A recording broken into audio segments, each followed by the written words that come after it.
Hi folks, Rick Berube here live with Mark Stark. What is it today? Today is Thursday. Yes, it is. Welcome. Hello, everybody. Hello. Why don't you get started, Mark? This is a good one. You're going to like this one. Yes, I hope you like it. Well, there's a backstory to our topic today. Earlier this week, I had a little bit over a 3-hour conversation with a close friend of mine. They don't live in this state, but they are certainly going through challenges because of the current crisis, business issues, personal issues, and I'm not going to get into all of their aspect, but it was a very all-telling conversation. And he asked me a very direct and unique question based on everything that he and his family was dealing with. And I thought this question would be a phenomenal opportunity for Rick and myself to share just some thoughts around this. Here was his question. How do you stay positive, inspired, motivated, and productive while overcoming your personal doubt and fear? Wow. I mean, that's a lot. I'm going to read it again. How do you stay positive, inspired, motivated, and productive while overcoming personal doubt and fear?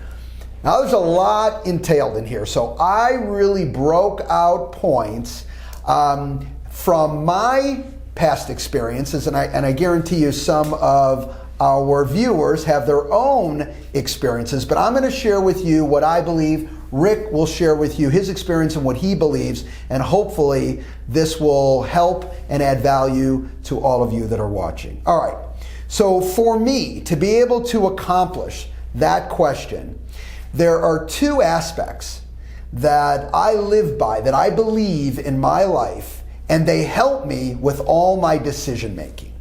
One is all those aspects about being positive, inspired, motivated, productive, dealing with our doubts and fears. Number one rule is you have to admit those are choices. They're not thrusted upon you without a choice. So there's always a choice to be made, a personal choice. And then secondly, here's the tough one for, I would say, 99% of the people that I run into, and that is admitting you're always the problem. No, Mark, trust me, it isn't me. I'm going to tell you who the problem is, and I'm going to tell you what the problem is. That's the problem.